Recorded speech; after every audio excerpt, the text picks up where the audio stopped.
with divine guidance from Brahmarshi Pitama Patriji, Bhavtar Babaji, Ramta Master, Galactic Federation of Light.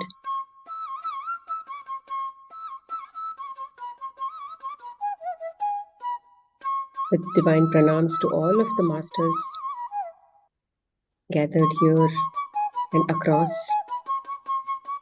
Let's start the Anapanasati meditation before we go into the divine design class.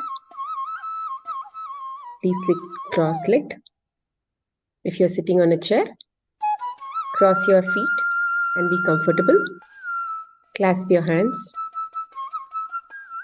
Close your eyes. Remove your spectacles. If needed, keep a glass of water next to you.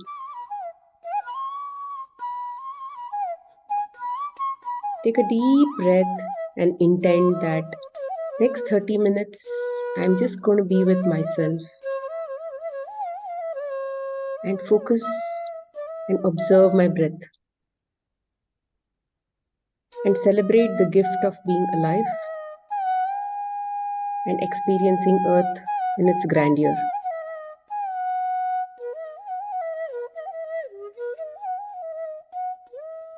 Take a couple of deep breaths.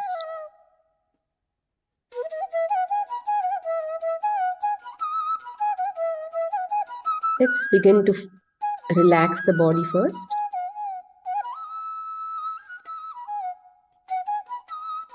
At the out breath, if you take a longer out breath, the body will start to become relaxed.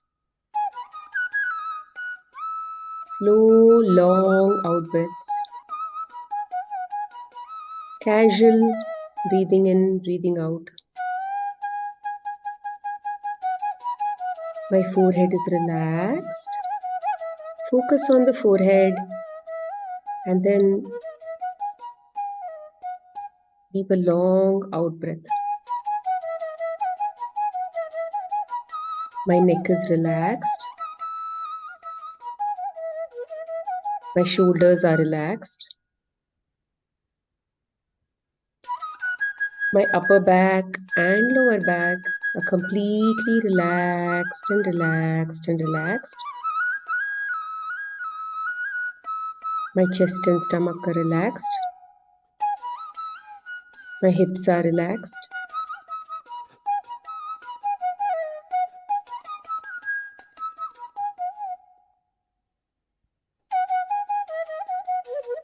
My legs are relaxed.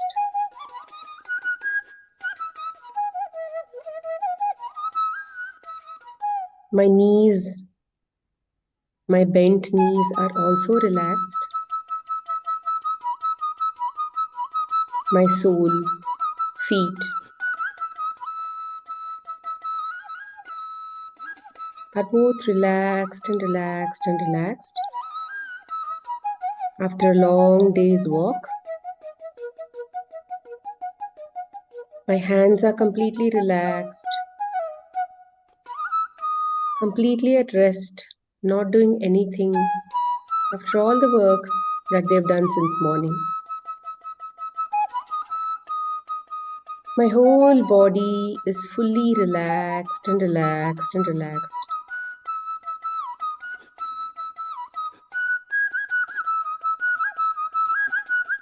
My forehead is once again relaxed.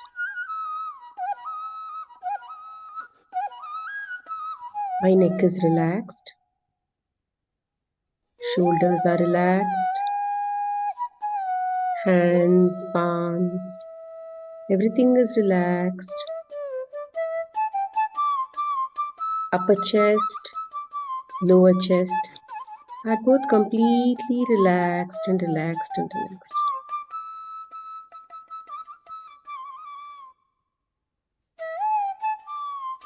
My stomach is relaxed. My entire hip region is fully relaxed.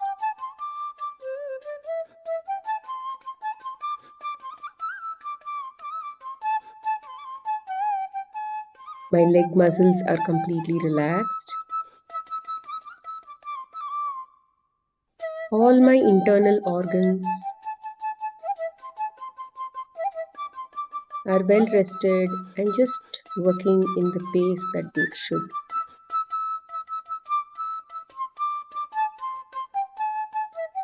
My heart is beeping at its normal rate.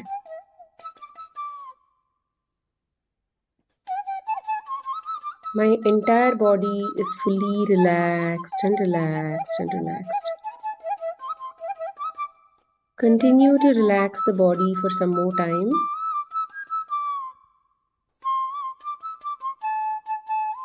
Following which, just observe your breath and continue to keep coming back to your breath. If your mind goes to the past or the future.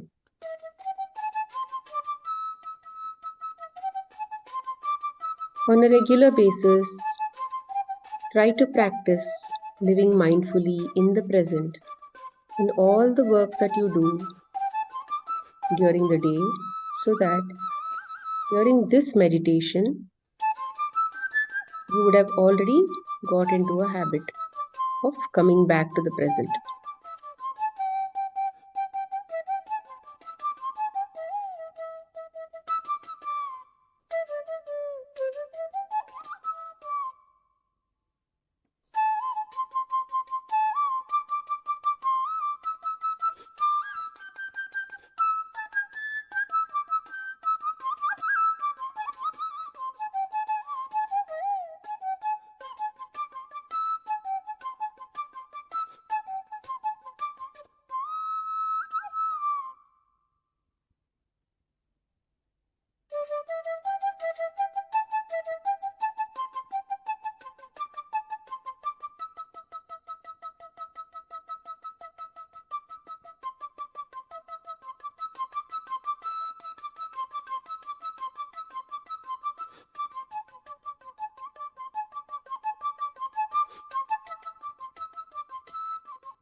Masters, slowly at the count of 5,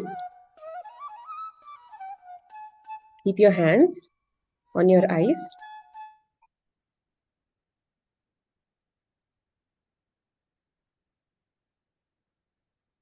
and open your eyes with a beautiful smile.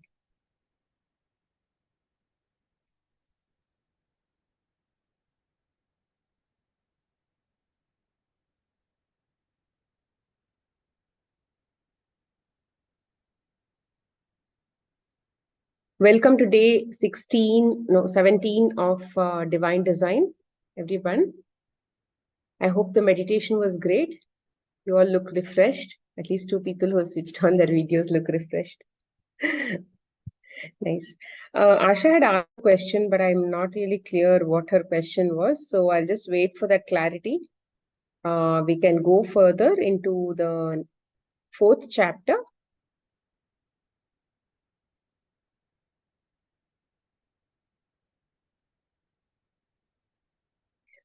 So this is a very beautiful chapter because it helps us understand our potential future, also our past.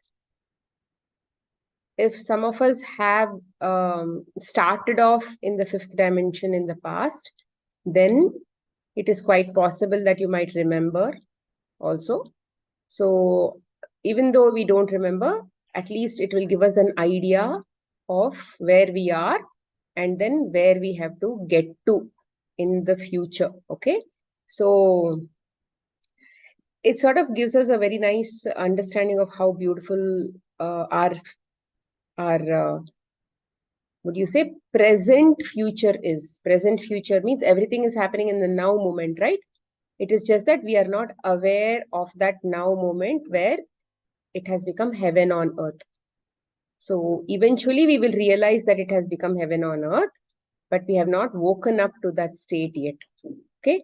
To understand those frequencies, let us understand chapter 4 and see where we are.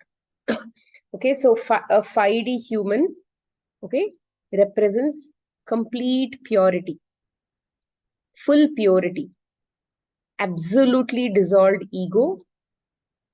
There is no sense of mine, and in whatsoever way, there is no sense of I will save somebody, I will help somebody, I will somebody is suffering, I will help them, my knowledge will help them. Nothing like that exists. Everybody is equal in this 5D level.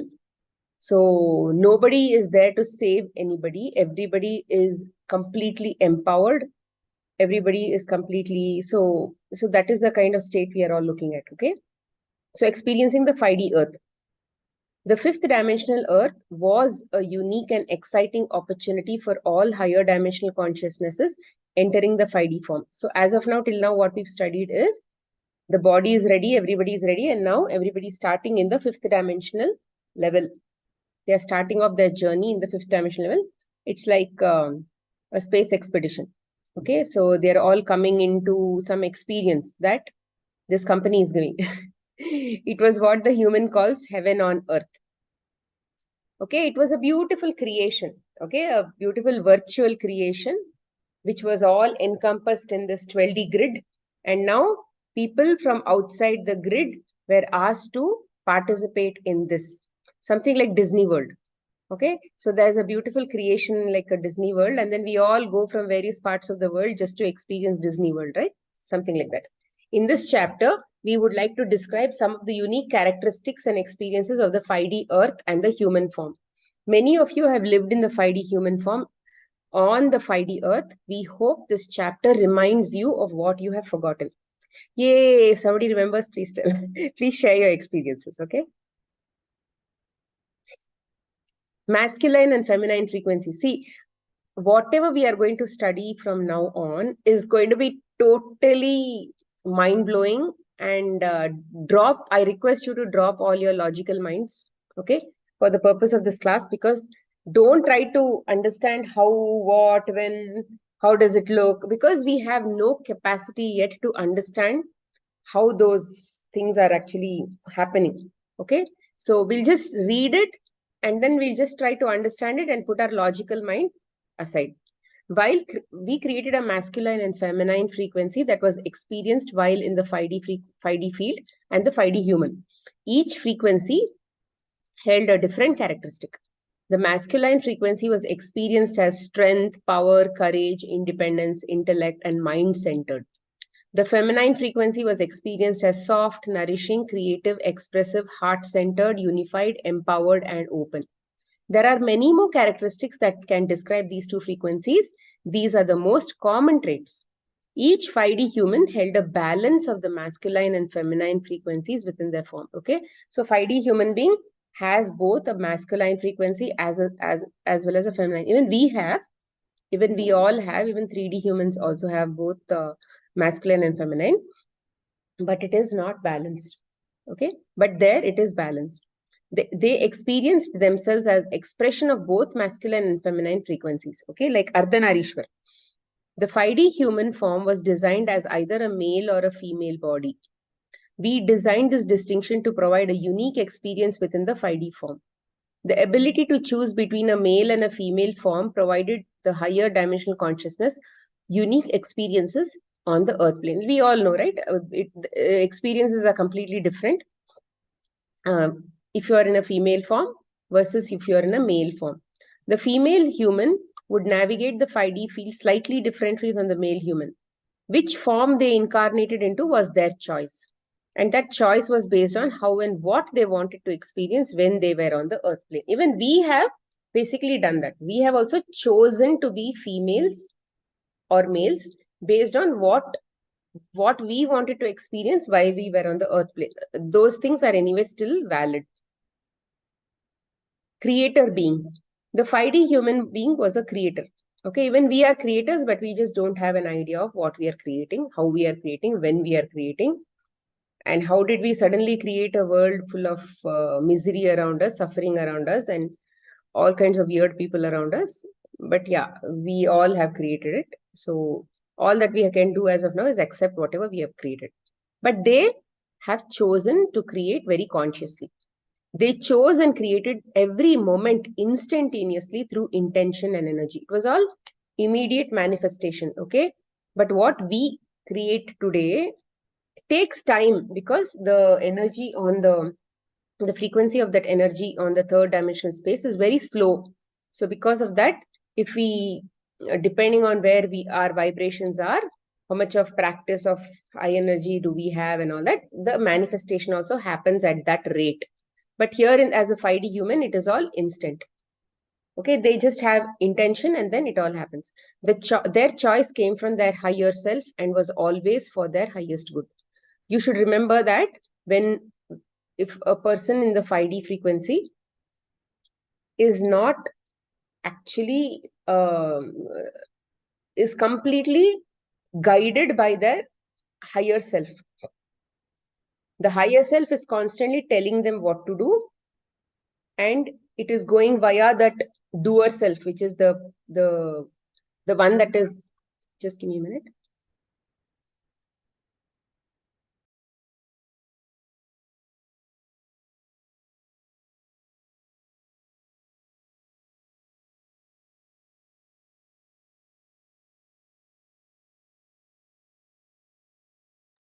Okay, so we must remember that the 5D human is majorly guided by their higher self. There is the one that is at the portion that is attached to the body is actually only in observer mode.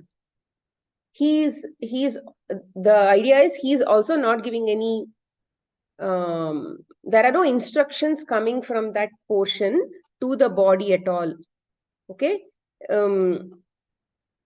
Today, whatever is happening, let's say we are not actually aware of the higher self, it is not completely coming from then it means it's all coming from the brain and the ego and all of that, from the mind, from stored memories. It is constantly getting, what do you say, recirculated. Okay, that is what is happening. Like, for example, whatever thoughts we created yesterday, we thought about yesterday, and then whatever we felt yesterday, we are doing today also. Like that, we are basically recirculating the whole experiences and all of that. It is not new. Okay, how would a higher self instruction come like? It would be more like you're silent and suddenly one thought comes, something that you have never thought about before, something that you don't know at all, something like an inspired thought, inspired action, something like that. Any desire or need would be fulfilled in the now moment. They never created out of lack but out of love instead. For example, let's say we are not going to the grocery store, and we are not basically keeping a fridge, and we are not actually storing anything, because they can create like this, right? In the 5D space, there is no harm. uh, Nobody is basically using plants, nobody is using animals, nobody is using anything.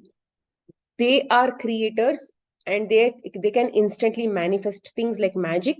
So they say immediately Bisibelebath comes in front of them. They say immediately apple comes in front of them. Okay, something like that. Okay, that is the way, that much of high energy beings, okay, they are. So there is no need for you to basically store groceries also, because there is nothing called cooking. It is already intention, manifestation, right? It is all instantly created in that moment. And that is the kind of people we are basically looking at to be, okay, to eventually be.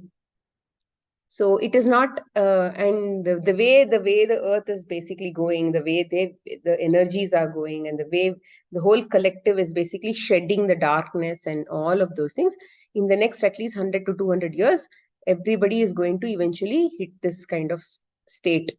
And there is equality everywhere. There is nothing like I am better than you kind of thing. Okay, it's all kind of everybody's coexisting, and there are no parasites. There is no eating.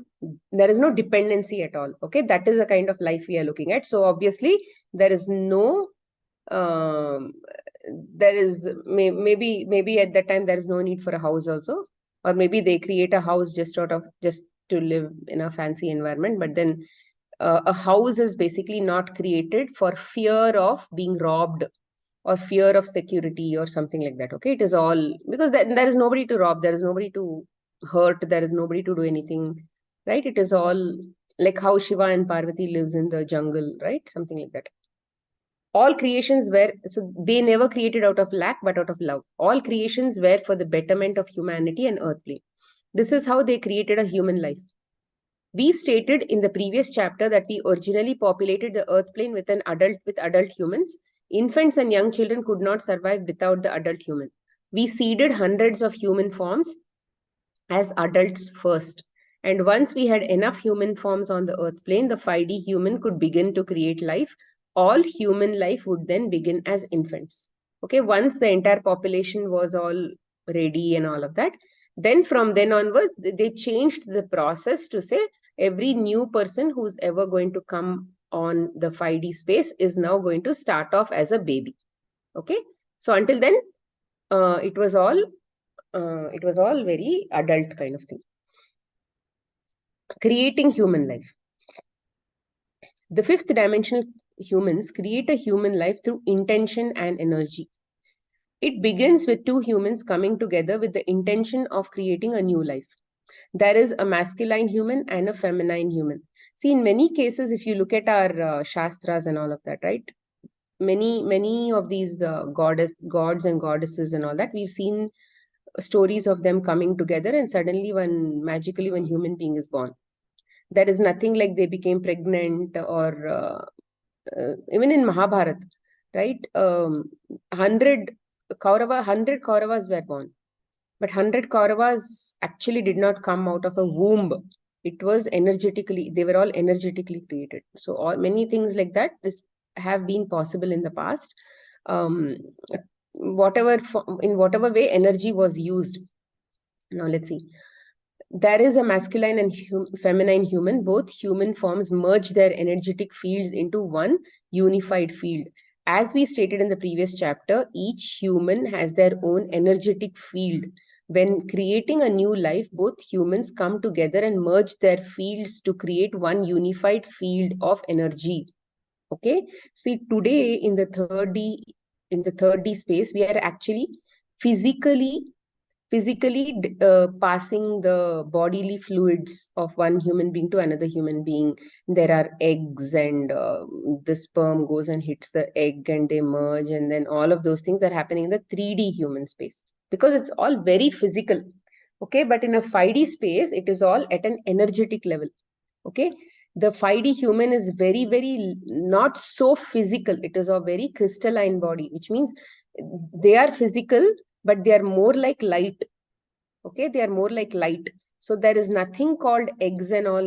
There is nothing called eggs, and there is no need to actually go into what do you say, the way a 3D human comes together and all of those things. Okay, this is experienced.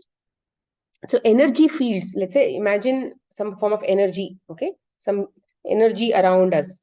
That energy is now, this bubble and that bubble is probably merging together. This is experienced by both humans as what can only be described as ecstasy within the human form. Both humans energetically become one in that moment. The energetic exchange creates a feeling of bliss, unity, love, creation, joy, and peace. Once merged, they create an energetic intention. The intention begins as a thought: create a new human form. The two human beings create an energetic frequency to that thought. The frequency creates an energetic blueprint.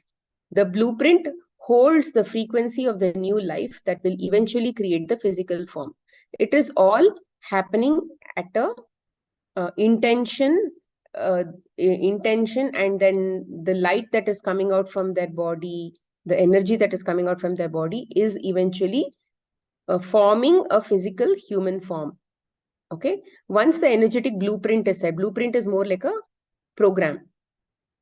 The two humans create an energetic field to hold that blueprint. It is not like a paper or something. Okay, it is just that intention of what should be the intention of that is a small human being kind of thing. They create this field by pulling energy from the quantum space and moving it into a subfield within the unified energetic field.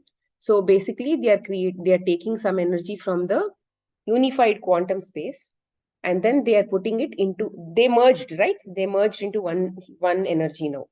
In that one energy, basically, they're creating one small subfield within that unified energetic field. Imagine like a big bubble is now created. Two bubbles came together, became a big bubble. And then inside that big bubble, they've taken the energy from the quantum space, okay? From the unified quantum space. And then they've taken that and put that small bubble inside this. This is the imagination that we can actually think of. The subfield is where the form is created and eventually birthed. Imagine the subfield as a cloud of energy.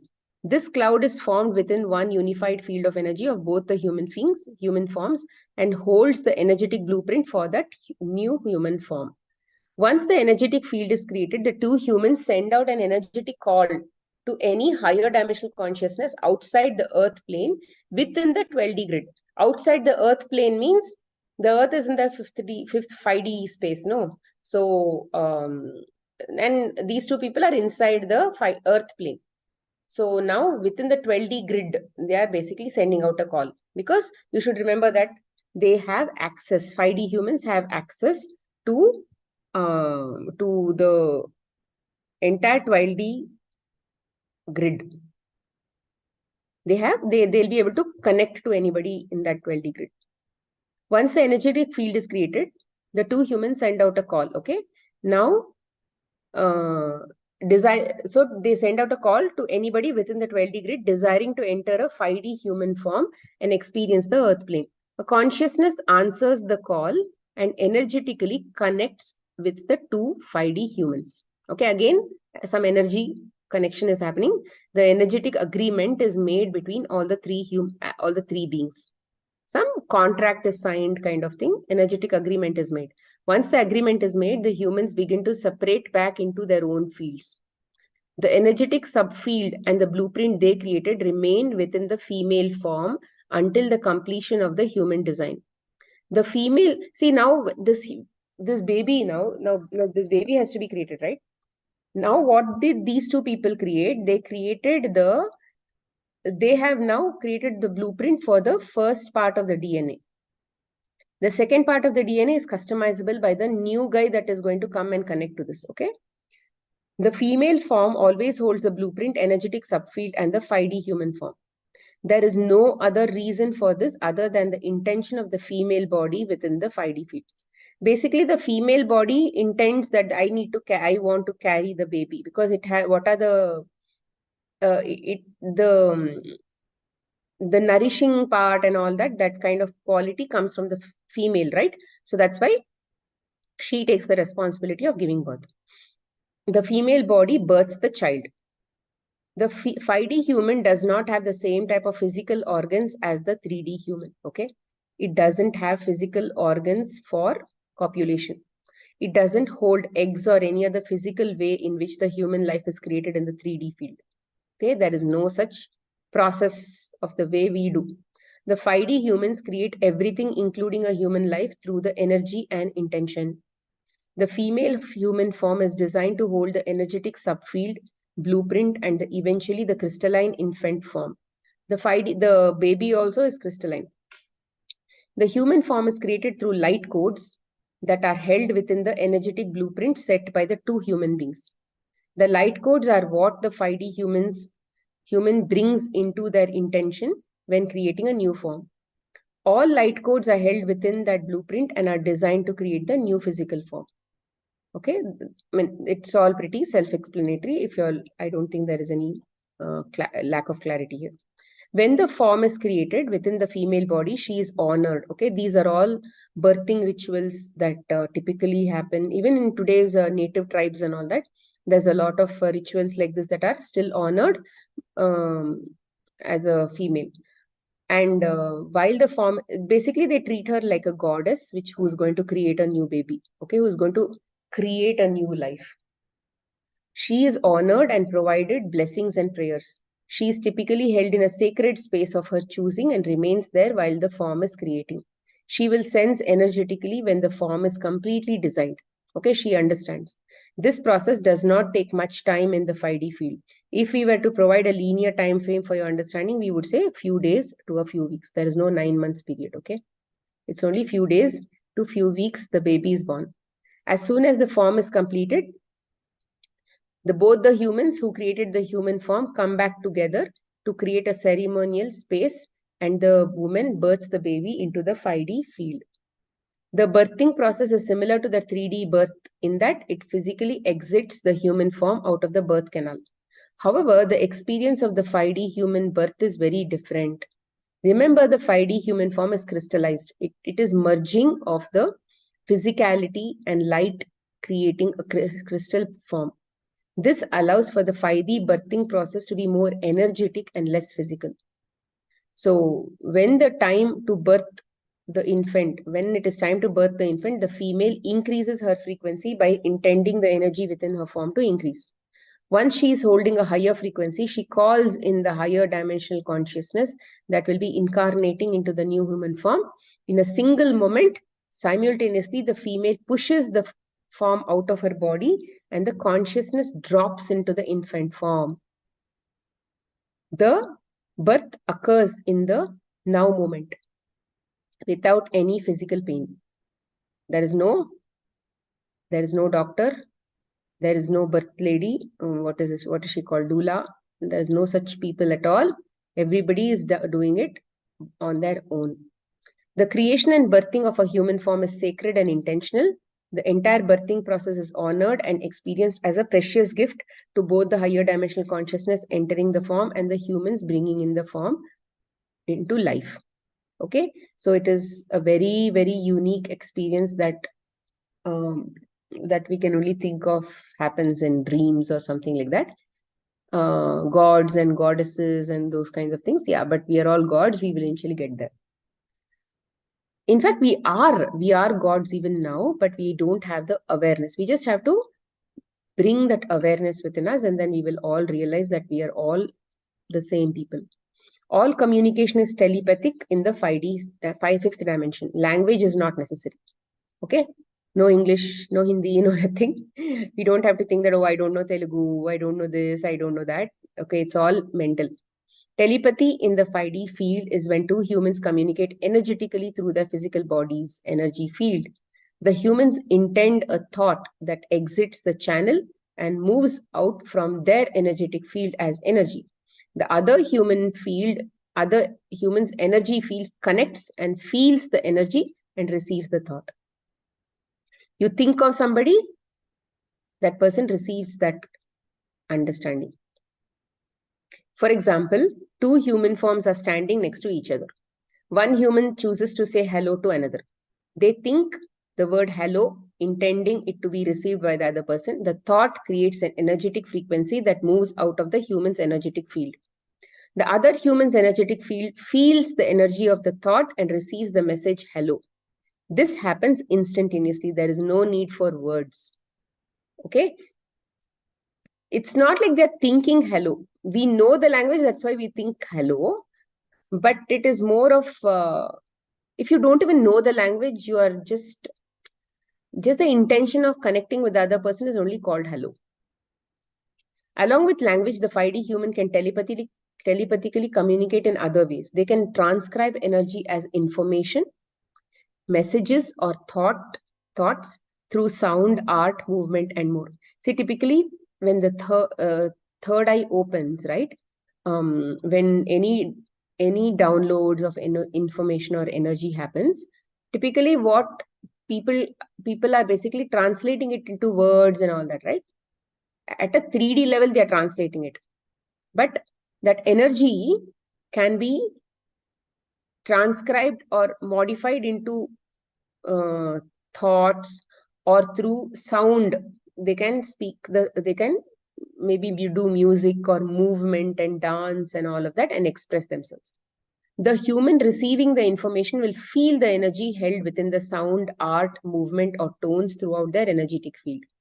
Once they feel the energy, they can translate the information held within the body, held within the energy. It is all clairsentience, which means their crystalline body is able to sense that understanding. Telepathy is simply the human body sending out an energetic signal, holding messages, information, or thoughts through their energetic field. Another human receives the energy through their energetic field and translates it into the message, information, or thought. Nourishing the form. So how do they feed the body? The 5D human form holds a vibration that doesn't require food. Okay, there is no need for food. Food is density. Okay, whatever we eat, apple, orange, even those kinds of foods are basically density, and the human form does not require any density to sustain itself. It requires prana, which we discussed in an earlier chapter. Prana can be viewed as liquid light that is received from the sun and digested by the human form. This light charges the form and keeps the form alive. If the 5D human chooses to digest something, including plants, herbs, and flowers, they would intend and create those forms in their reality for the purpose of digesting them. Okay? They would not take what is already alive and experiencing the 5D earth plane. If there is a plant that is already in the 5D earth plane, they would not go to the plant and pluck something from that plant and eat it, because it is actually interfering with what the other form is. Let's say there is a higher dimensional consciousness which is already inside a tree, experiencing the life of a tree.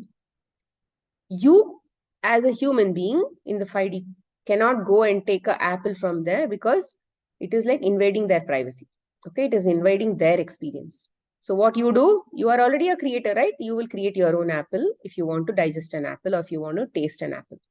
They would not take from what is already being experienced in the 5D plane. Remember, all 5D forms were designed by us and holding higher dimensional consciousnesses. The 5D human knew this truth. They were not going to take or destroy any living form. Therefore, anything a 5D human wanted to eat, they would create and design for the sole purpose of experiencing digestible food. It was not necessary for their survival. So interesting, right? It is so interesting that we don't need food at all. This body is capable of not needing food at all. And over a period of time, we will also see oh, in the beginning, we will say, oh, we should not cook this animal. Then over a period of time, at some point in time, we might realize, um, oh my God, I'm actually hurting that apple. I'm doing all of those kinds of things. Maybe that thing will. Recently, what happened? I wanted to do bagara bangan. Okay, the big bangan, the black one. But the way of doing bagara bangan is basically by roasting it on the grill and making it all charred and then removing the peel of that bagara bangan and then basically taking the pulp and then mixing it and all that, right? Somehow I didn't feel like doing that at all. I felt I felt very repelled from the thought of basically going and burning it on the fire. I mean, I'm still cooking things. I'm still cooking things with water and whatever it is, right? Somehow that grilling felt far more aggressive compared to cooking in the other ways. Of course, pressure cooking is also horrible. I'm just saying, comparatively, there was sense of comparison in my head. I can't say why this is basically more cruel than the other one or whatever. But in my head, I felt I should not. I didn't feel like doing that, and I basically went ahead and then cooked it in the regular way, and then I cooked it for my family. I'm pretty much trying to stay on raw. I'm sort of pulled to eat more raw, but still I'm still wanting to eat cooked also on the other side. So I'm eating more of steamed vegetables and more of vegetables, I should say, more of vegetable based food, and not I'm not taking grains anymore. Only other vegetables and other things. Sometimes I take lentils, but not very regularly. Um, there is no reason for this. It's just I just felt like doing it. Therefore, any 5D human would want to create their own food. Okay, the 5D human also never digested an animal or any living organism. Okay, there is no fermented foods also. Okay, like how Jain people say there is yeast in that and all that. Even that also is living organism, so they would not touch that also. They not only knew it too, was a higher dimensional consciousness choosing to experience a 5D life, but their bodies did not crave animal or flesh of any kind. Okay, so they didn't feel like having any animals for their food. They never manifested or created any animals or living animals to eat. The body holds frequencies that do not crave the density found in flesh. Okay, flesh eating is a very, very lower form of density. Even in the 3D field, it's a very, very low form of it's a very low energy, it's a very low vibrating energy, and which is why to to ascend, to grow higher and all of that, we have to, it's best to quit some of the higher lower energetic foods. Someday when we were all in that space, we ate it. Okay, but today we may not be in that space to eat it. So it is best to move out of all kinds of density causing foods. But then, yeah, if you have, see, it's like you are craving, it means you are still in that density. Okay, if you are craving that food, it means that you are still in the density. But if you continue to feed that to your body, you'll continue to remain in the density, right? So what should you do? You should do other things that will increase your frequency. Then what will happen? That craving will sort of go down. One of the best ways, at least in the 3D space, to reduce that craving is to clean up your body, clean up all the toxins that you are holding inside the physical body, which eventually makes you crave more, because there is all these toxins create a lot of density, and again crave. It's like a vicious loop. So drink a lot of juices, because juices are soluble food. They are not like liquid. Okay, they are actually solids in liquid form, not smoothies. Okay, one level less than smoothies is juices, which actually have a lot of food in them. They all have nutrition in them, and it is also what do you say, completely balanced food. You will be able to clean up your body. Initially you'll feel a lot of low energy, but over a period of time, body saves that energy and then it starts cleaning you up. And then provided you are also in that state to understand how body works and all that, but liquids juices are the best way to clean up your body, especially from the 3D space. You can slowly move better and better to ascension through juices. Okay, juices, and then from a solid perspective, fruits. One level next to that is vegetables. Okay, but if you are able to continuously drink at least 3 to 4 liters of liquid on a daily basis and predominantly juices on a daily basis, okay, you'll clean up faster, and then your craving will go off very fast. You don't have to go away from the foods, which means you don't suppressions are not necessary. Okay, when you say, oh, that is bad, I will not eat it, that is a suppression, because you have a belief system that that is bad for me, so I should not eat it. But you don't have a definition of why that is bad. Yes, that is density, that food has a lot of density, which is why it maybe keeps you in that lower state. But tagging that as bad is again you keeping you also in the state of duality. Okay, is there any win? Is there anything that you achieved from this whole thing? No, nothing. So instead of that, you need to put effort and a lot of work into raising your vibration. And you cannot raise your vibration without reducing the junk from your physical body that you have created through your mental and emotional body. Okay, so the physical body junk has to basically get cleared. And parallelly, you need to work on your emotional and mental beliefs so that they don't create more junk into the physical body. Whatever has already become physical, that you have to clean. Okay, patiently you have to clean. Okay, it is not an overnight process. Okay, it is not an overnight process. So first of all, clean whatever has already been created physical. Then parallelly work on the emotions and belief systems and ensure that more junk is not created. And that is also not a that is also not an overnight process. So you need to start somewhere. It might take few years. Okay, it might take 2-3 years, 4 years, 5 years, and as the years passes only you will actually see that state. Okay, so the less you will become lesser and lesser hungry, but your energy levels will still be the same or even more than that. Okay, see these days what is happening, right? I have majorly been on juices and fruits and vegetables and those kinds of things, but off late I'm also working on keeping my mind in the present.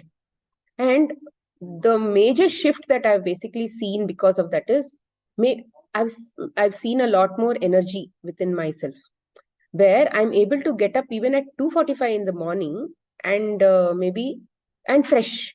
Okay, let's say even if I sleep at 11 o'clock, I'm able to get up at 2:45 fresh. And then I'm able to continue with whatever meditation and this and that and all that. So the body feels light, and that there is not much of resistance anywhere, and all of those kinds of. So because when you go to the past or when you go to the future, you will drain your energy. You will drain your energy that you have stored. Okay, from your inventory you are wasting. But if you are in the present state, energy is coming because of the connection with the source, because source connection is only there in the center. The more you are in the center, the more what do you say, more cosmic energy is flowing inside your body. So the more cosmic energy flows in, it is like constantly being in meditation. Okay, in meditation what are we doing? We are focusing on the breath. Ultimately you focus on anything, it has to basically be on one single thing. Mind should not keep running away here and there. Mind should be only on one thing. That training is being provided when we sit and close our eyes and focus on our breath. But that will not happen very, very easily unless you are practicing that even in your morning routine. Morning means in the out of meditation, when you're not sitting and doing meditation, when you're in your day-to-day work also, try as much as possible to listen to whatever you are doing. Some sound or the other will be coming. Your hand will be touching something.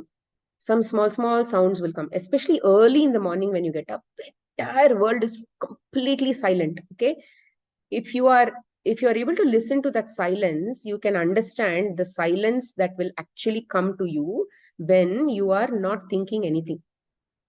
And when you're in the present state, just listening, you're just listening Your ears are listening to whatever your hands are doing. Some sounds, that kind of sounds will be coming, plastic cover, or let's say some you're breaking the beans, or some cooking, or just vessels sound, or maybe the juicer is making some sound. Just we have 2 years so that we can listen more. Okay, see more, listen more, talk less.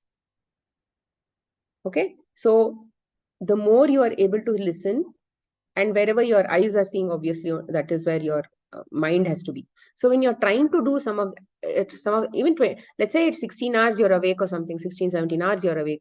In that 16 17 hours, at least 1 hour total, if you're able to do this, so much of energy you would have got, right? Practice. The more we practice only, we'll become successful. And I in last year I did not do any jobs. Okay, last year I did not do any job. This time I specifically took up a job, the Mahamantra job. I specifically took it up so that I can sit in one place for 1 hour and focus on what my mouth is chanting, just to practice this present living. Okay, because I tend to also go and focus on WhatsApp or something like that if I'm not busy with some of these spiritual things. So because there are clients who are coming and they're talking and they're asking and this and that, so lots of things continue to keep getting exchanged and I get lost. So this time I specifically chose a 1 hour of job, and I'm sitting in one place. I have never done that in the past. When I'm doing job, I'm constantly working on something or the other and I'm chanting. But this time I'm basically sitting in one place and I'm focusing on what my mouth is telling. And in that 1 hour also, sometimes because that cosmic energy is constantly coming, right, I feel sleepy, because that when higher energies come in and your body is still not able to hold those kinds of energies, we feel sleepy. But it is okay to feel sleepy, but you can just shake yourself and come back and continue to keep practicing. See, because without practice we cannot really achieve betterment in our meditation, in our Anapanasati meditation. We have to practice that outside the Anapanasati meditation, and then this meditation has to complement that life. The life has to complement the meditation. Both have to support each other. Only then the practice is going to be useful. Otherwise, it's not going to be useful. You cannot just do one thing and hope that everything, I will become an expert in the Anapanasati meditation. Why is it that I'm not able to, so many thoughts are coming. Why am I not able to relax? All this is majorly because of that. Because in the present state, your body is also relaxed. As of now, I'm not in that state where I'm basically experiencing emotions. Okay, it's not like that. I'm basically still like a car driver who's thinking which gear to put. Okay, I'm like completely focused. First gear. Okay, second gear. Hump is coming. Second gear. Okay, now I'm coming to a stop. So first gear. So that I'm in that mode yet, and I don't know until what time I will be in that mode. And only after that you can actually enjoy the driving. That state will come. But before that, you need to be completely conscious of where you are, what you are talking. For example, yesterday, I was doing exercises, and somebody called me. A relative called me from they were doing office work or something, but for some reason, for my work only, they called me, and I told I am actually in my fitness class, and immediately they shouted at me saying, what is this? I'm actually getting out of my comfort zone, not comfort zone, I'm getting out of my office meetings, and then basically I'm trying to call you, and you're saying that you are in your fitness meeting. Usually what would be my previous response? I would say, hey, for you, if office is important, even for me, whatever commitment I have made is important. I have made a commitment to attend a fitness class, so which means it's important for me also. So I would defend like that. But then I am consciously trying to pause. I'm trying to be slow when I'm talking to people. I'm not immediately trying to talk back to people. I'm trying, okay? It's not like I'm 100% successful or something, but I'm trying. So I was actually happy that I was able to pause and I did not talk at all. By the time, because I did not talk at all, that person kept the phone and they were angry. And then I was trying to contemplate, okay, what is it that I am learning from this experience? I was still thinking and all that. And maybe I thought, okay, when I may have snapped at somebody like this, um, expect people to think that I am doing their work, so they better pay attention to me. They better think that my work, like she's helping me, so I should drop all my current work and focus on that kind of thing. So I maybe even I've done that before. That's why this is coming to me. I just left it and I surrendered and I started focusing on the fitness class.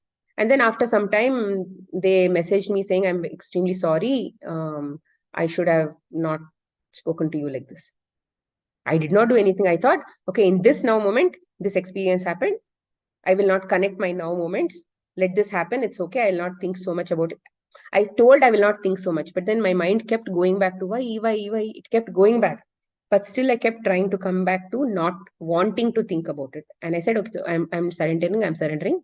I'm not, I don't want to think about why she told like that and also. So, I mean, it was an exercise, but still, after some time, I was calm. They were also calm. And over a period of time, it all sorted out by itself. So, in that present moment, lots of energy is there, lots of calm is there, lots of that stability is there.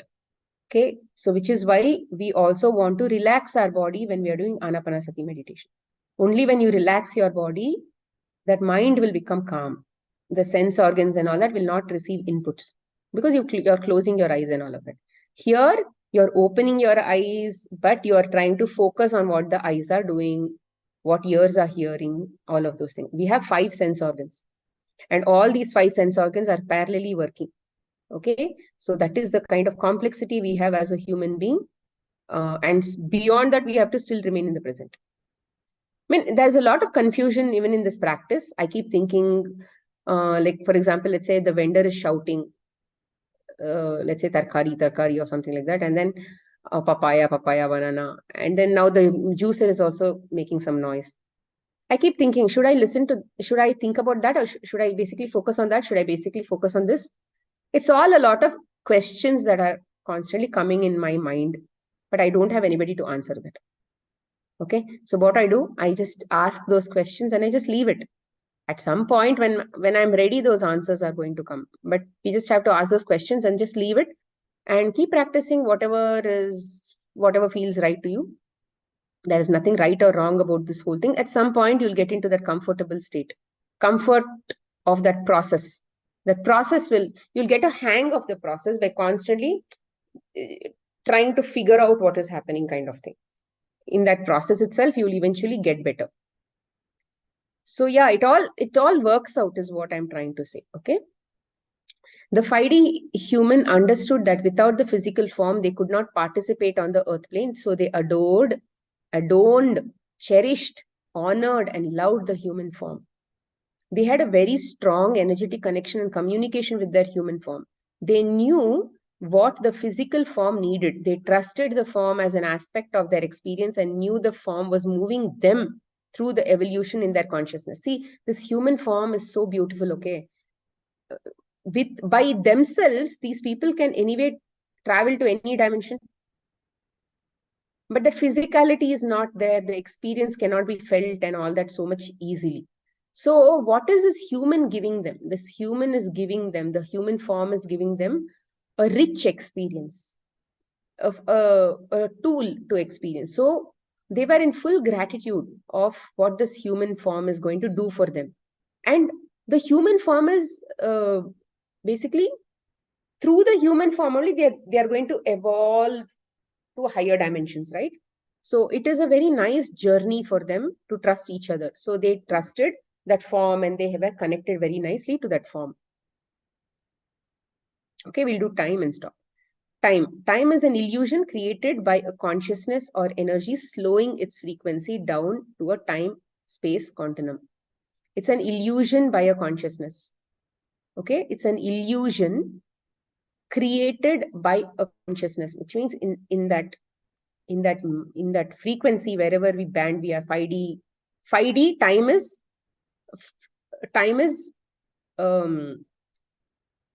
what do you say, experienced differently. In the 3D, time is experienced differently. It's inside the thing. It is based on the frequency time is experienced, creating a slowing down of the now moment. There is one point. Okay, just think now moment is a point. Whether the point is going to be a big line, or whether it's going to be a small line, or whether it's going to be a point, it depends on the frequency of that dimension. The slow spin of the frequency creates the illusion of time. The slower a frequency spins, the slower the now moment will become, and the longer it will be experienced through time. The now moment is like a rub. It is basically stretched. No.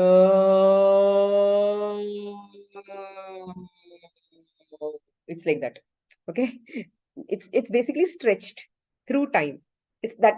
So basically that now is experienced like this. Okay. Time is experienced very differently in the 5D field from a 3D field. The 5D field spins faster than a 3D, yet it is still slow enough to create the illusion of time. So in 5D also there is illusion of time. They say manifestation. Okay, they intend, and then it happens. Okay, there is some amount of some few microseconds of delay or whatever, but there is some amount of slowness there also. There is still an experience of time-space continuum. Now moments are slowed down into time. However, the 5D human experiences time through the awareness of the quantum field.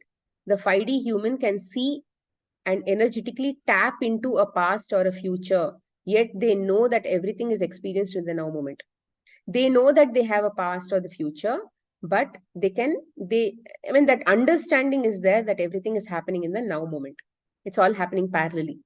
The 5D human lives in a present moment state and yet still experiences the passing of time. So even though the 5D field holds a time-space continuum, the human is experiencing every now in the now. It's like it is slow, but they are not running away to the past or the present. The mind is in the now moment. And they can also think of the past. They can think of something that happened in the past, but they prefer to remain in the now. They don't feel the passing of time. They don't need to keep track of time. They understand that it is a spin of the 5D frequency to experience itself, and that spin creates the illusion of time. So time is, it's like they don't need to keep track of time. So I've heard many such enlightened masters saying, I don't know how time passed. I was sitting in meditation. I don't know how time passed.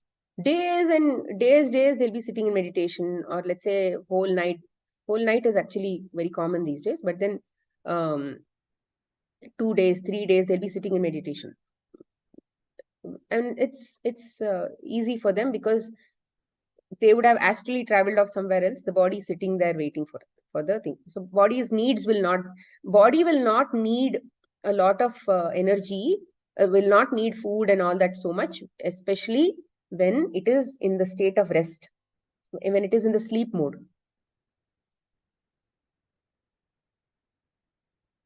The 4.7, 4.8. Okay, we'll do 4.7, 4.8 now itself. We'll finish off. The 5D human does not experience age in the same way the 3D human ages. There are two reasons for this. One, the consciousness chooses where along the developmental growth it wants to experience its human life. Two, the human form is holding a high enough frequency that the human form cannot experience physical aging. So there is nothing like aging. Aging is a belief system, guys. We believe that we will age and we will die. It's a collective consciousness belief system. So it is slightly hard to balance it. What they're saying is the consciousness chooses where along the developmental growth it wants to experience its human life. Let's say it wants to experience teenage, it jumps to teenage moment and then it experiences and all that. And plus, it's like constantly alive. There is no need. It is an immortal, okay? It is an immortal being. It is not dying. The human form will developmentally grow into infant, to toddler, to child, to adolescent, to adult. The higher dimensional consciousness chooses where its human form will stop along its development. They will experience the rest of their human form from this developmental place only. If they want to stop at being a teenager, they'll stop from there itself. Whole immortality will start from there itself. They will experience the rest of their human life from there. For example, if the consciousness chooses to stop its growth at an adolescence, they will experience the entire human life as an adolescent. It is a choice. The human will not age beyond this developmental marker. Now, this can seem challenging to comprehend, but once presented with this choice, most 5D humans choose to stop their growth around 25 to 45th year mark. I mean, many people say, right, they've met Mahavatar Babaji. He's like a very, very young man and all that, right? And he never ages and all that. So because they have stopped their growth at some point, they have fully developed into a human form, and it is very comfortable age to navigate the 5D field. But again, it's a choice that the higher dimensional consciousnesses make. The 5D human form is also holding high frequency light that won't allow the deterioration of the physical form. It is impossible for the human body to age, become sick, or hold illness. Illness and disease are consciousnesses that cannot exist in the 5D form. The body is holding too much of light to allow it to enter. So disease cannot. Basically, they are all in that now moment. There is so much of light for darkness to enter. There is no misunderstanding, emotional body, mental body, everything is basically. And then every experience is coming and then also leaving the body. So there is no need for clogging at all. The light also provides the body with enough oxygen and life force that the blood cells and DNA are never deteriorating. The 5D body is able to always stay young. Death. Every higher dimensional consciousness is incarnating into a human form, chooses when it will want to depart that human life. It is a choice. Death is a choice. They make this decision while in the human form or prior to incarnating into human form. The 5D human form life typically lasts a few hundred linear years. This tends to be time frame when most consciousnesses are ready to depart the physical form. Years are not experienced in the same way as in the 3D human field. 200 years in the 5D would feel like 50 years in the 3D. Remember, time is, I was actually thinking this in Mahabharat, people actually led a very, very long life. So much if you look at the Mahabharata war, not just Mahabharata war, the Mahabharata lives itself, so much they've actually experienced to be experienced in the same life. But if we have to think 14 years going to the forest, and then on top of that, so many things we've done, and top of that, literally many, many, many, many events are there because they have actually lived many, many years. So the amount of experiences are huge. 200 years in the 5D would feel like 15 3D. Remember, time is still experience, but it's sped up in the 5D. There isn't an experience of death. What is the meaning of sped up? It is slightly faster. Okay, time is faster in the 5D, compared to 3D. That's why. There isn't an experience of death in the 5D. When the consciousness chooses to depart the form, it does so with ease and grace. It exits the form in the same way it entered the form. The HDC shifts itself out of the etheric body, moves through the human channel and out of the 12th energy center and merges back into its complete consciousness and collective field it existed in prior to incarnating into the human form. Once back into its complete consciousness, it will regroup and choose whether to come back into a physical form or stay in their collective consciousness within the 12D grid and participate from off the earth plane. It is always a choice with each incarnation. Okay, so I hope today's explanation was nice. Okay, tomorrow we will start to understand how this magical heaven on earth slowly was only a dream for some period, and then later on we moved into reality.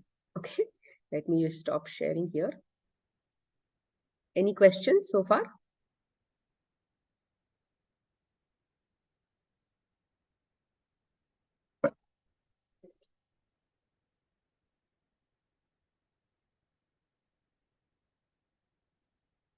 Yeah, Sangeeta, I don't know whether you can unmute. Can you unmute? Wait, let me. Yeah. Yeah, now it worked. So there was one line we read that 5D humans could tap into their past or future, but the experience was only in the now moment. For us 3D humans also, it's the same actually. We can think about past and future, but if the past negative memories are making us sad again, that sadness is happening right now in the now moment. So it's Correct. quite That is also similar, there. right? That is also there. Don't remember our past lives, no. Other bodies that By can past, they mean past life. I thought, yeah. Yeah, yeah. okay. They can also see into a very, very distant past. What all they have done so far in that, what all bodies they have taken so far, all that also they can see. Okay. But only the lives they have spent within the 12D grid. When they were a 40D HTC, They can see that also, because see it's that just as a 5D human, they have access to all the things, including their IAP, no? They're able to tap, they have communications, because they are completely connected to that entire channel.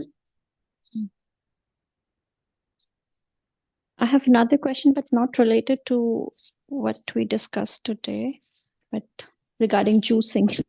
Sure. Okay. So when we juice, well, I was trying it yesterday. The juice I got was less, the pulp I got was more. So I If was you thinking, take juices like ABC juice and all, that is only going to happen. You should look at nature, in which has nature given a lot of liquids in that item and less pulp in that item. You'll have to choose those kinds of things. In what has nature given like that?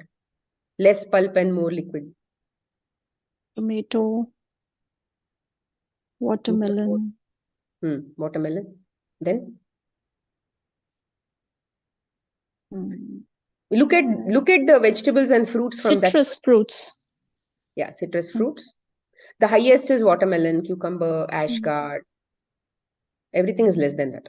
Everything else is less than that. Grapes, then oranges. But when we juice, do we discard the pulp or do we reuse it in other recipes? See, this reuse concept, no, is more of a conjuicy concept that we have in our head. Okay? That wastage concept that we have in our head. So the very idea of juicing was to save energy, so that that energy can be used to clean our body. But if you take the same pulp that was discarded, you are just basically tasting in two different forms. You're just taking this also, this also. So what is the point? You cannot consume that much of fiber. But our body needs fiber.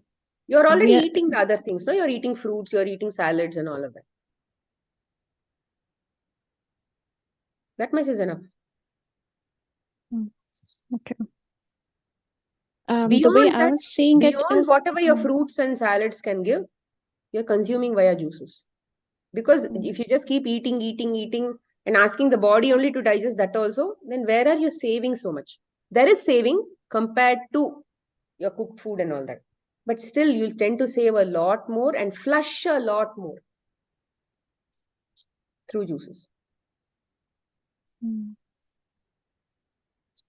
So the way I was seeing it is, maybe the first meal of the day can be juice, where we are not giving too much work to our digestive system. But later on the later part of the day, when we have our Agni is working better, then we can give it some fiber, and at that time we can reuse the fiber we have in the pulp. You can do it, but over a period of time you'll get tired. Okay. Because you'll choose to consume more vegetables or fruits that already have a lot more liquid again in them. You again don't want to consume dehydrated food into your body.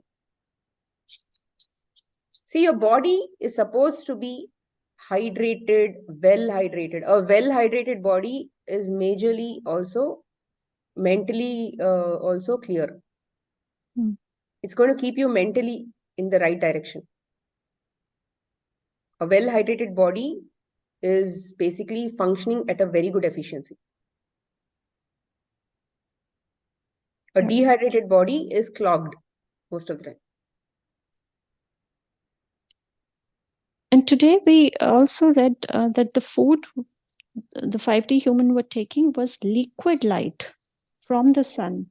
Light, liquid light in the sense, prana,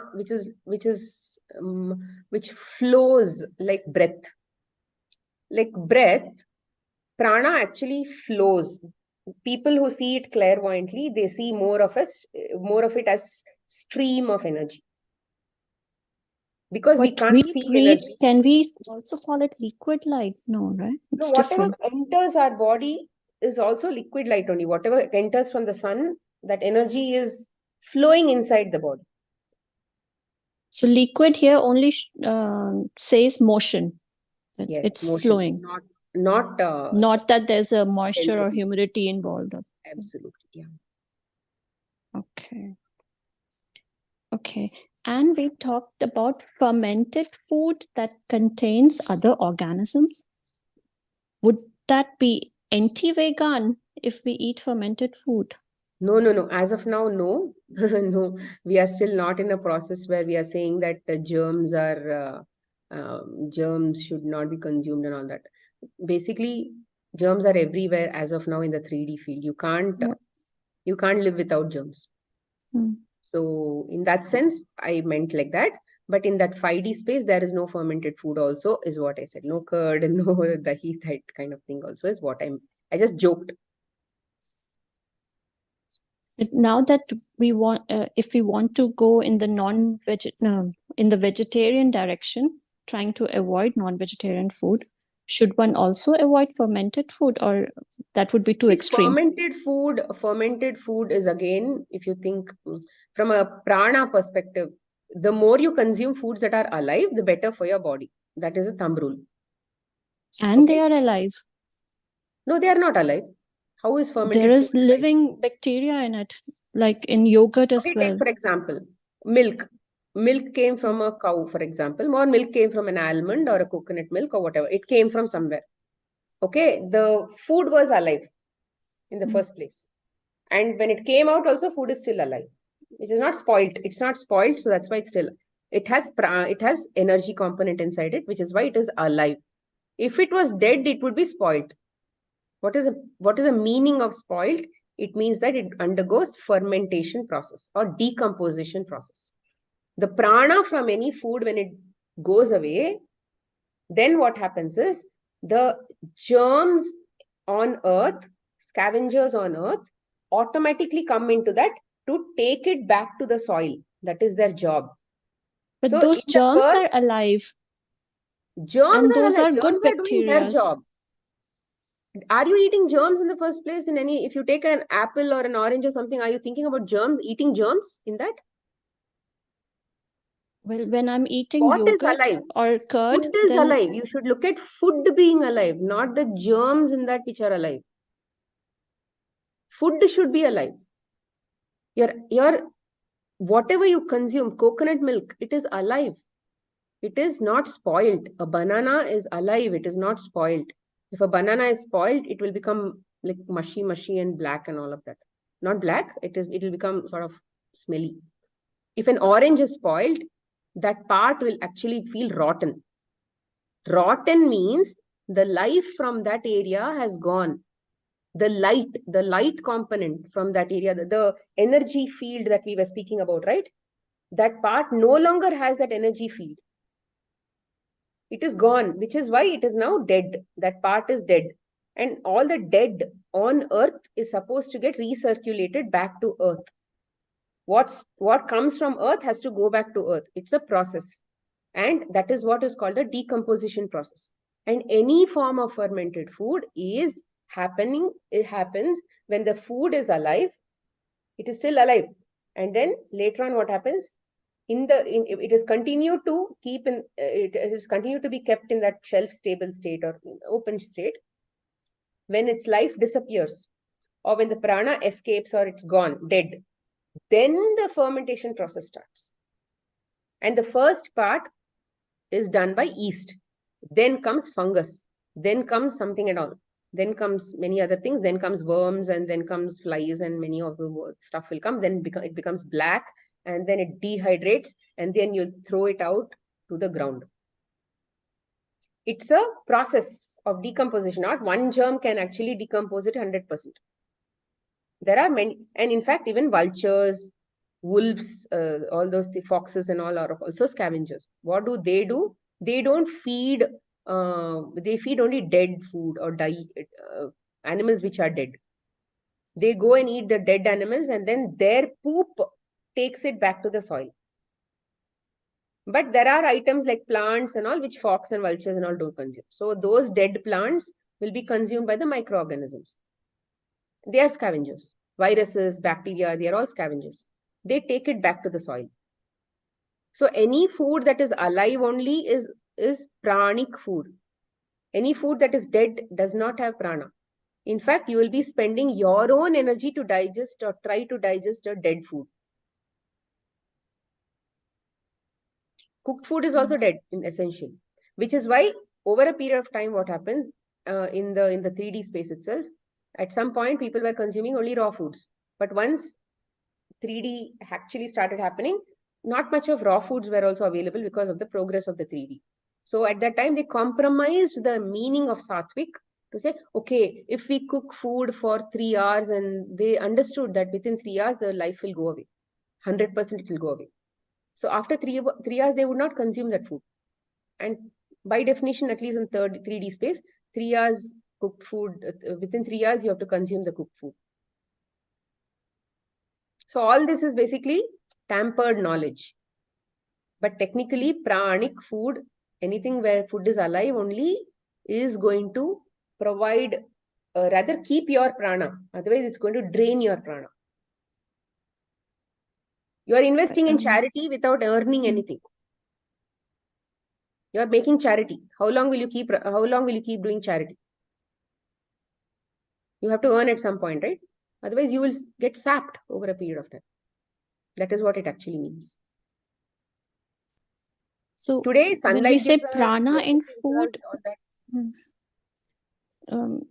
can I understand it in this way? When the fruit is on the tree, it is full of life. When we pluck the fruit out of the tree, then there is still prana in it, but it is slowly going down. And once that prana goes to zero, then the decomposition activity starts. And we should try to eat it between when the prana is 100% till 0%, somewhere between. Yeah, if you're plucking it directly off a tree and eating, versus maybe it coming through all the entire logistic process and then coming to you, yes, definitely it has reduced. And then if you keep, what we try to do, we try to increase the shelf life by keeping it in the fridge and then consuming also, because that is going to slightly arrest the process of aging.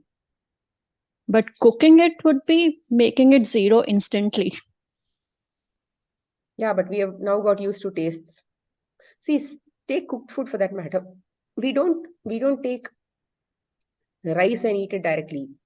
We don't take each item and eat it directly. We are basically combining those ingredients to make it become tasty, and then we are eating it. So even people who eat meat, they are eating meat for the taste and not because of eating meat. If they were actually meat eaters, they would run behind a chicken and basically drooling and then go catch it and bite it and all that. But nobody is doing it. They don't even like. If we were designed for the that, taste of raw chicken or anything for that matter. They basically have to marinate it. Taste has to come into it. Spices have to come into it. But actually, you can't even eat those spices by themselves.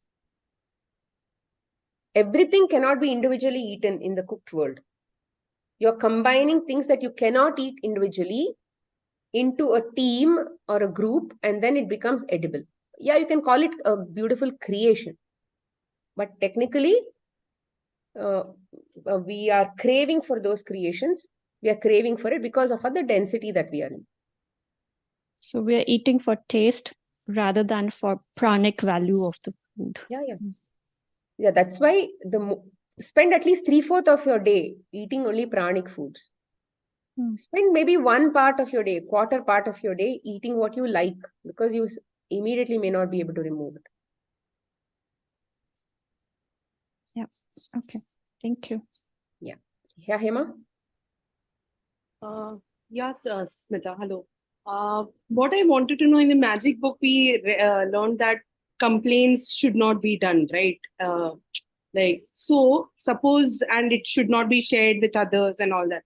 Now, suppose take the example of elders living with us, our parents.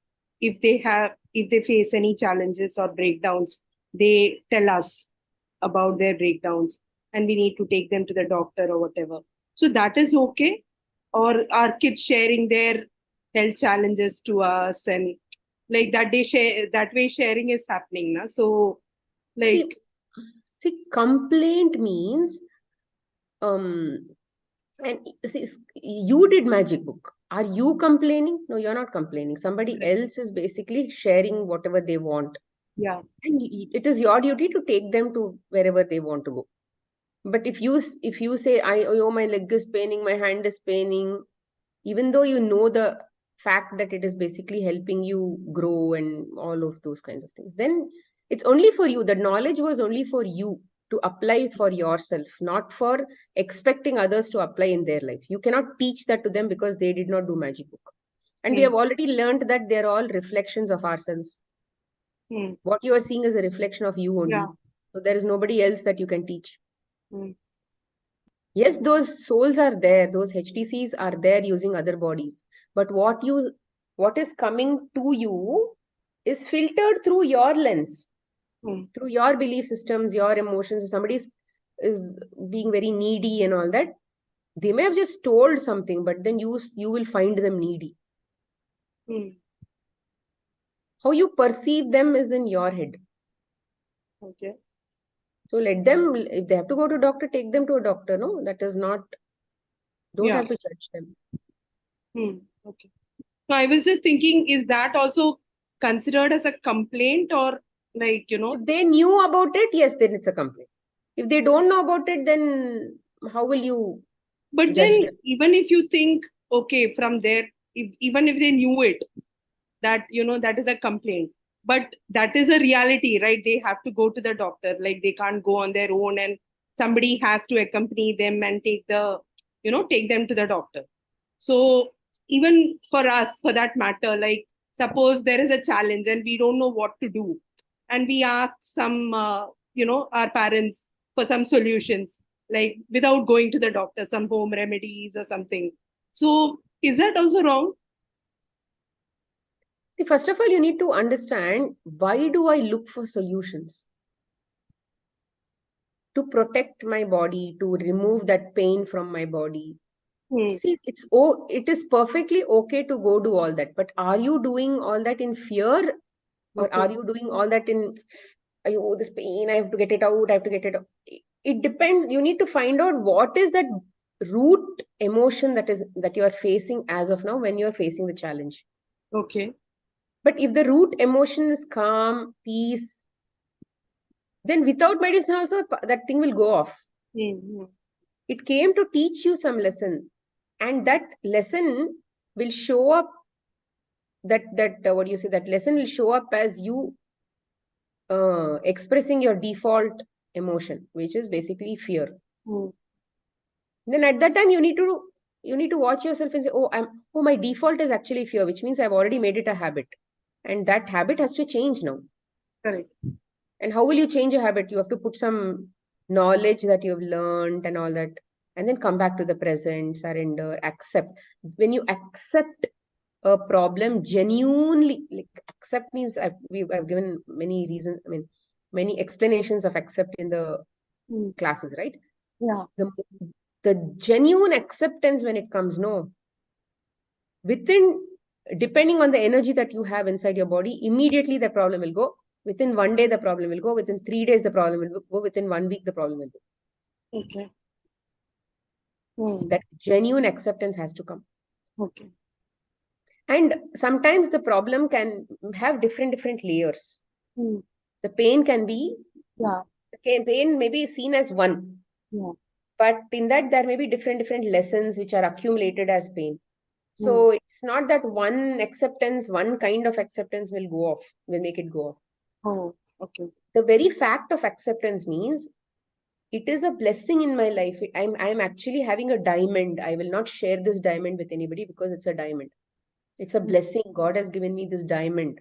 It is so precious because by the end of this diamond, I'm going to have a beautiful lesson. This diamond is here in my life for some lessons, some Atma Gyan kind of thing.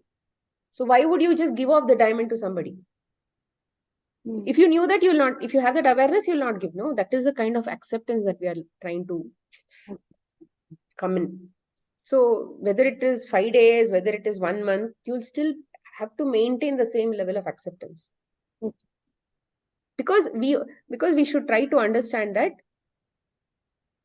if I am in fear of body dying, doesn't matter, because once we die, our entire reality dies with us. Correct. Other forms are there, but what you see through your own lens, all that is dropped, all that is gone.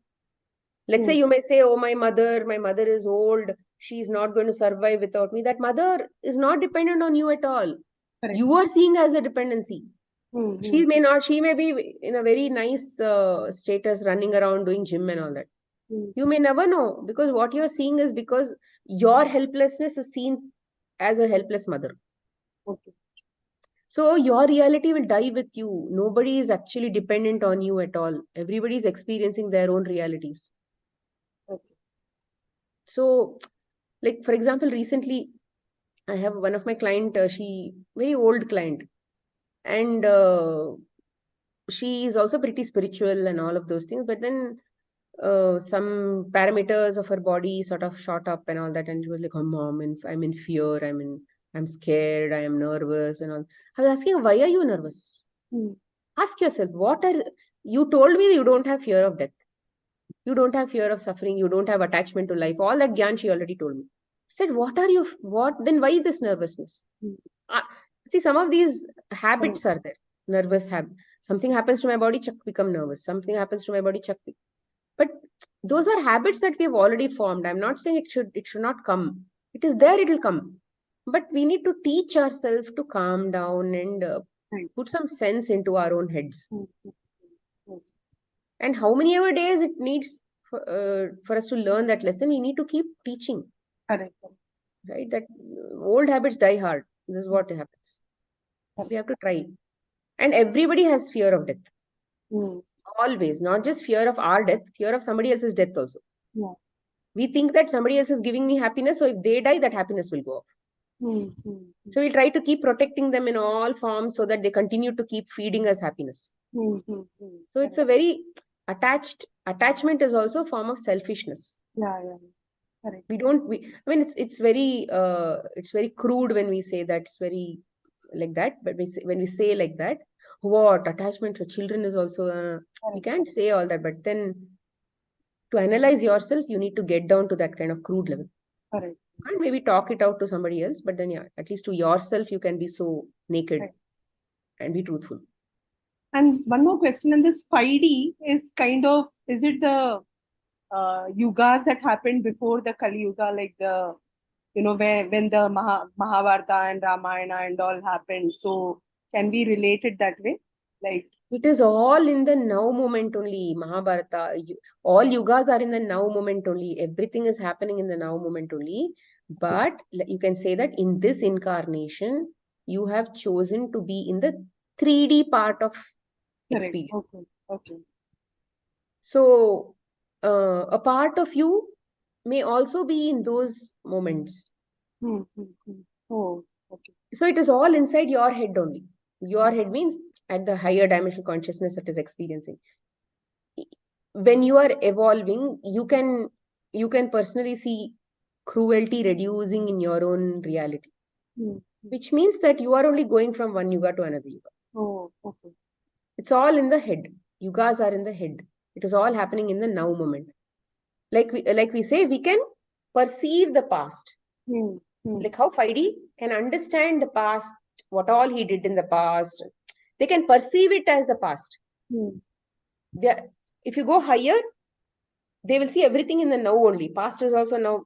In 5D, understanding that it's all in the now is there. But they still are able to see it as a past, see it as future. Okay. Okay.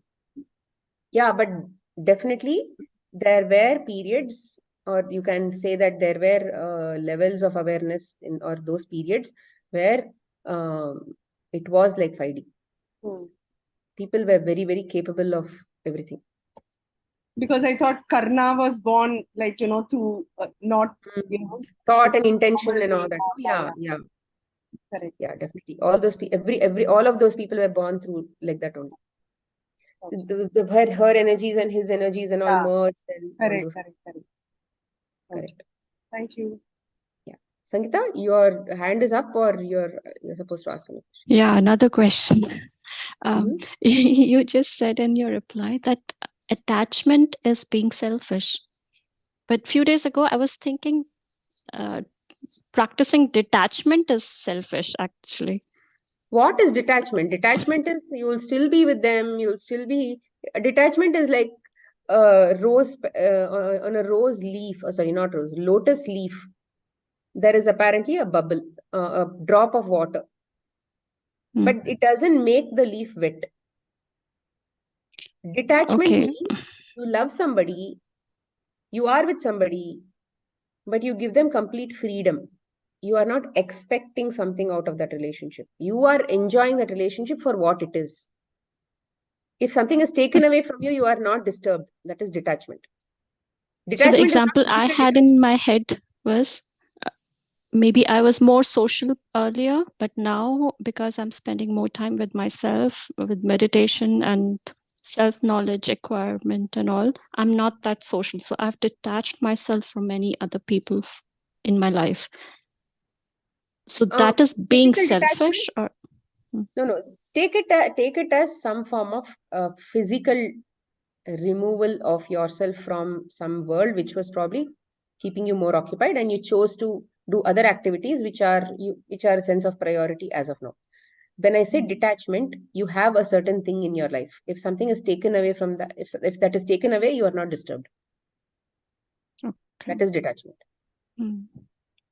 Yeah. And when it comes to attachment with people in our life, we are getting something from them. From that relationship, we are getting something in return. Ego is getting something in return. Yeah. Definitely, the relationship is there for a certain give and take, lessons. But beyond that, there is also a sense of attachment because we are thinking that that relationship is giving us something in return, some happiness, some contentment, something, some definition, something it's giving. Now, when that is taken away, how would you feel? Mm. You are obviously disturbed. So now, but look at it like this. Now, let's say the child has a name, and let's say Karthik. Okay, let's say the name is Karthik or Ravi or something. Now, Ravi has a body. Ravi is a child. Ravi has a body. Ravi means that body's name is Ravi. Now, where are Ravi's characteristics coming from? It is coming from the higher definition consciousness that is attached to Ravi. Mm. Now, Ravi, we are attached to Ravi and we have expectations, blah, blah, blah. Everything is there. All that happens. Now, Ravi, something happens, Ravi dies. But we will not think twice about basically going cremating that body because on the body is going to smell and this and that and all that. We are now not having anything with that Ravi at all. We have no connection with the Ravi body at all. Now we are just thinking Ravi went away, Ravi went away, Ravi went away. So there's so much of confusion in this whole process. The one that was actually the characteristics that we liked in Ravi was coming from HTC. The HTC is still there, but it is not there in front of us anymore as a physical form. So we are missing the physical form. The physical form was actually giving us some form of something. Hugs or kisses or happiness or whatever it is that they were giving. Mm. So when that is taken away, we get disturbed. That is what is called attachment. And this can be not just with people, it can be with objects also. So in the same example where there is some person called Ravi, where we have expectations from the character Ravi. Now, if I do if I'm attached to this person, I know that if expectations are not fulfilled, there will be tremendous pain. So I start detachment. Yeah. And I keep my distance. What is the meaning of So- that? It means that you will allow Ravi to do whatever he wants and you will just watch. Yeah, right. Yeah, that is detachment. So isn't it selfish? What if Ravi is my son?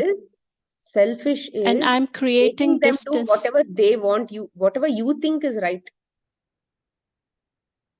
but not allowing them to choose their own life or whatever it is. See, from a social community, from a social perspective, there are so many do's and don'ts and rules and regulations. I'm not even coming from there. I'm just coming from the definition point of view.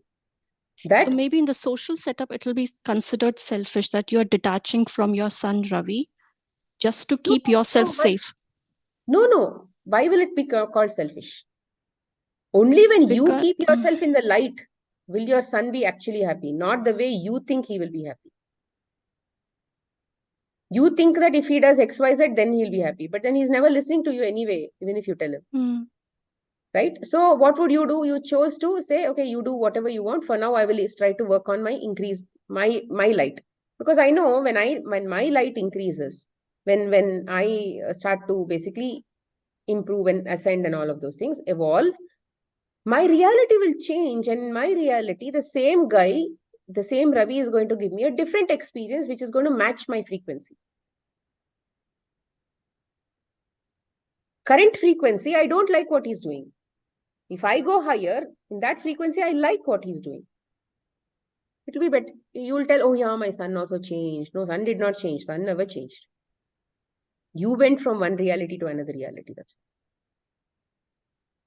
it. It's you who is basically creating the world in that very moment. Every single moment, everything is getting created based out of intention also.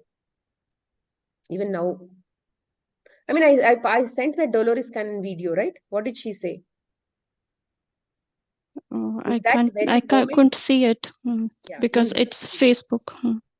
What you are not in this now moment, whatever is happening is actually happening. Whatever is not, whatever you are not focusing on in the now moment is actually not there. When you start to focus on that only, it has actually got created based on the old beliefs, old emotions, and how it should actually appear in front of you. It will appear.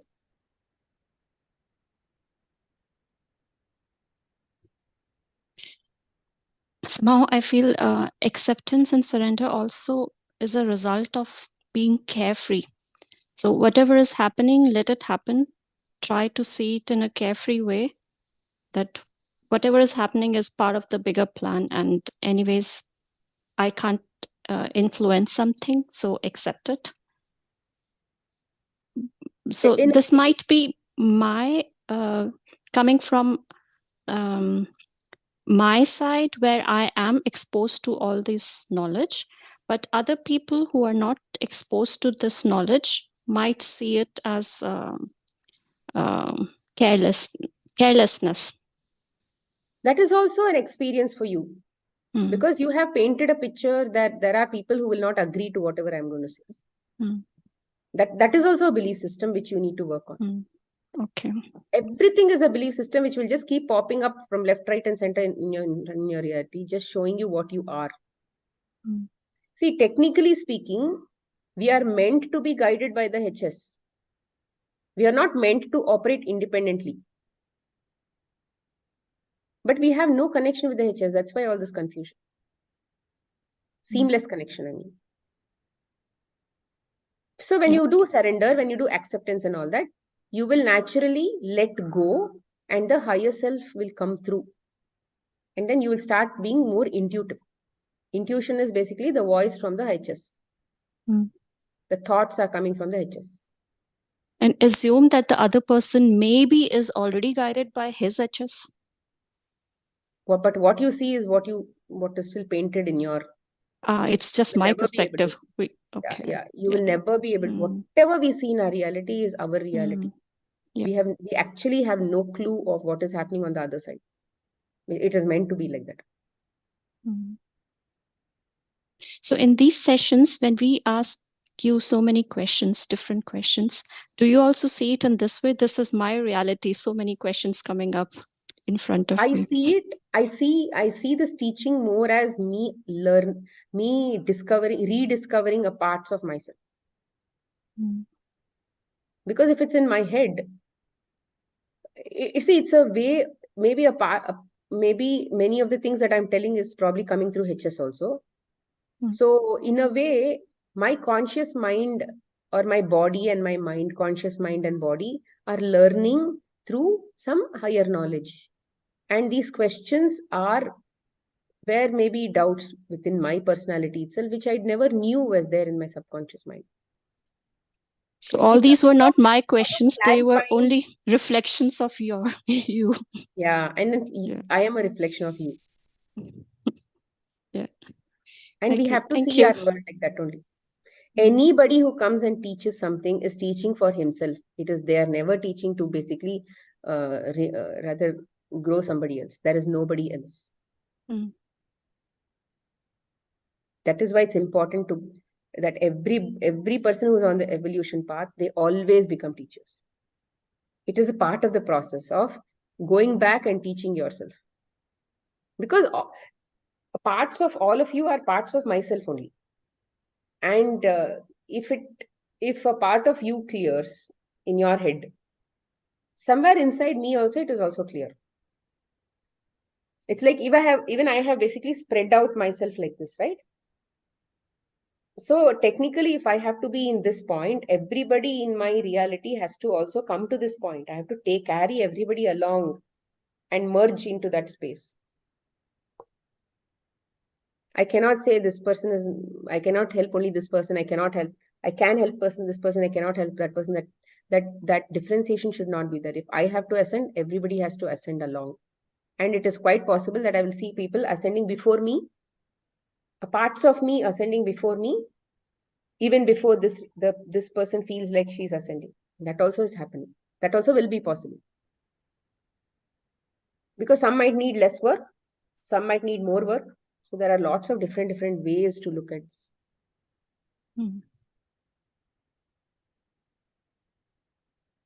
Good. Thank you. Thank you. Shall we stop the meeting here because I have something to do. Thank you very much for all your questions, and it's a great learning exercise. This book is going to really take long, but I think good. We finished 4th chapter today. I think it's from now on it's going to be slightly. I think in 3D there's a lot of weird stuff that we will be talking about. So I don't know where all the discussion will go. Yeah. Anyway. Thank you very much for coming to this discussion, and it's my honor to be here sharing whatever I know. Okay, thank you, Anita, for the Zoom and the beautiful music and